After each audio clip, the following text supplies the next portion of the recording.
400 kilometre আকৃতির ঘূর্ণিঝড় রেমাল সন্ধ্যার পর থেকে অগ্রভাগে আঘাত হানতে শুরু করে।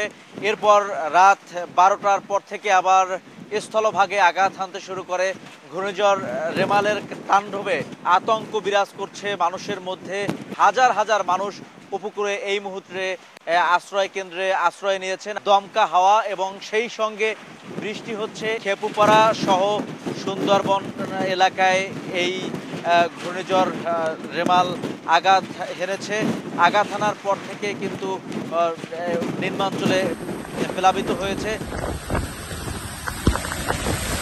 আমরা আশ্রয় কেন্দ্রগুলোতে খোঁজ নিয়েছি, সেখানে শুকনো খাবারের ব্যবস্থা করা হচ্ছে। দুর্যোগ ব্যবস্থাপনা ও ত্রাণ প্রতিমন্ত্রী মহিবুর রহমান নির্দেশ দিয়েছেন আশ্রয় কেন্দ্রগুলোতে যাতে কোনো মানুষ না খেয়ে থাকেন। রাঙ্গামালী উপজেলা নির্বাহী কর্মকর্তার সঙ্গে কথা বলেছে, তিনি আমাদেরকে জানিয়েছেন নগদে 500 টাকা বা তার বেশি পেমেন্টে পেতে পারেন ঢাকায় জমিসহ 20 কোটি টাকার পুরস্কার। পটুয়াখালীর উপকূলে বিধ্বস্ত বেড়িবাঁধ পাড়ের যে সকল মানুষ রয়েছেন তারা এই মুহূর্তে নিরাপদ স্থানে আশ্রয় নিয়েছেন, যার কারণে মানুষের ক্ষয়ক্ষতি অনেকটা কমতে পারে। তবে মানুষের মালামালের কিন্তু ব্যাপক ক্ষতি হওয়ার একটা সম্ভাবনা রয়েছে। এছাড়াও উপকূলের নিম্নাঞ্চলের মাছের ঘের, পুকুর এবং বাড়িঘর পানির নিচে ডুবে আছে।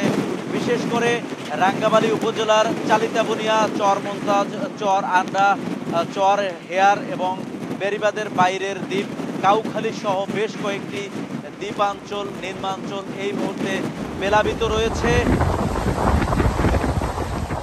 ঘন্টায় 90 থেকে 120 কিলোমিটার বেগে বাতাস, দমকা হাওয়া বইছে।